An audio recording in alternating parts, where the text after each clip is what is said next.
सूरजकुंड गांव में राधा नाम की एक महिला रहती थी। उसके बेटे का नाम पिंटू था।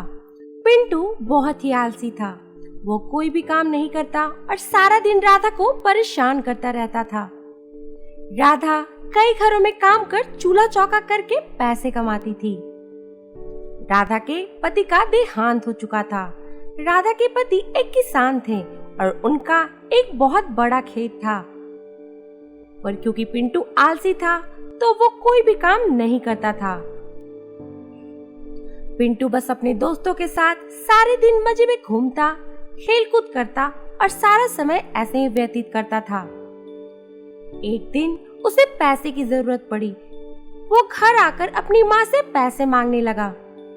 पिंटू ने अपनी माँ से कहा, माँ मुझे पैसे दो। राधा ने पिंटू से कहा, बेटा मेरे पास पैसे नहीं है।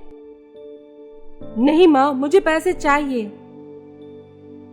बेटा मैंने कहा ना मेरे पास पैसे नहीं है। पिंटू ने राधा को धक्का दिया और उससे सारे पैसे छीनकर लेकर चला गया। पिंटू ने उस सारे पैसे को खर्च कर दिया। राधा बहुत ही रोने लगी। रोते रोते वह कब सो गई उसे पता ही ना चला। तभी पिंटू आया और अपनी माँ से बोलने लगा, तुम इतना कमाती हो तो वो पैसे जाते कहाँ हैं? तुम मुझे पैसे क्यों नहीं देती हो? राधा ने बोला, अगर तुम्हें इतने ही पैसे की फिक्र पड़ी है तो खेत में काम क्यों नहीं करते हो? खेत में तो हमारे पुरखों का खजाना दबा है। जा खेत की खुदाई कर और उससे अपने खजाने को निकाल ले। पिंटू ऐसा सुनकर हैरान रह गया कि उसके खेत में खजाना है। वह तुरंत कुदाल लिया और खेत की तरफ दौड़ पड़ा। खेत में जब उसने खुदाई करनी शुरू की, थोड़ी देर खुदाई के बाद वहां से एक चूहे का परिवार निकल के आया। चूहा चूहिया अपने बच्चों के साथ वही रहते थे। चूहे के परिवार को देखकर पिंटू को उन पे दया आ गई। उसने खेत की खुदाई करने से पहले चूहिया के परिवार को सकुशल दूसरे स्थान पर रख दिया। दूर आकाश पे एक परी उड़ रही थी। परी यह देखकर बड़ी खुश हुई। परी ने सोचा, अरे वाह, यह लड़का तो बहुत ही दयालु है।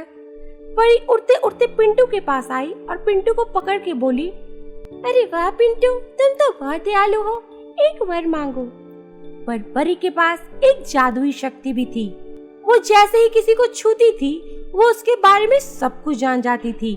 परी ने जैसे ही पिंटू को छुआ उसे पता चला कि पिंटू तो कुछ करता ही नहीं है। वो अपनी माँ को भी परेशान करता है और कोई काम नहीं करता।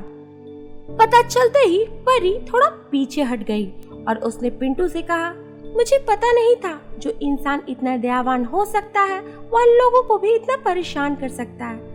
जाओ, मैं तुम्हें कोई वरदान नहीं दे सकती। अगर तुम्हें वरदान चाहिए तो तुम पहले इस खेत में काम करो और खेतों में फसल लहलहा कर अपनी माँ की मदद करो। जिस दिन इस खेत में फसल लग जाएंगे तुम्हारी मुराद भी पूरी हो जाएगी। तो पिंटू ने बोला, क्या मेरी मुराद पूरी हो जाएगी? कैसे पूरी हो जाएगी? मुझे अमीर बनना है, मुझे बहुत अमीर बनना है, मुझे पैसे चाहिए। तुम्हें पैसे चाहिए? परी ने कहा, तो ठीक है, तुम खेत पे काम करो, तुम्हें पैसे मिल जाएंगे। पिंटू पूरा पागल हो गया। वो पूरे खेत की खुदाई करना शुरू कर दिया और कुछ ही देर में देखते देखते उसने पूरे खेत की खुदाई कर डाली। इतना काम करने की वजह से पिंटू काफी थक चुका था। अब वह घर गया और घर जाकर सो गया। उसकी माँ जब काम पर निकली, रास्ते में पूरे खेत की खुदाई होता देख कर माँ आश्चर्यचकित हो गई। अरे वाह, ये पिंटू ने किया जैसा कि परी ने पिंटू को कहा था कि जिस दिन खेत में फसल लहलहाएगी उसे उसका इनाम मिल जाएगा। फिर पिंटू उठा और खेत की सिंचाई करने, उसमें बीज बोने के लिए खेत की ओर चल पड़ा। दिन प्रतिदिन पिंटू बहुत ही मेहनत करने लगा। उसने अपने खेत में मक्के का फसल लगाया। पिंटू की मेहनत रंग लाने वाली थी। खेत में फसल पकने वाले थे।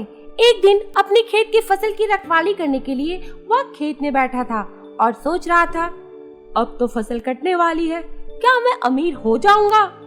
क्या परी मेरी मनोकामना पूरी करेगी जो मैं चाहता हूँ? तभी परी आकाश से उतरी और बोली, अरे वाह पिंटू, लगता है इस खेत में तुमने बहुत मेहनत की है।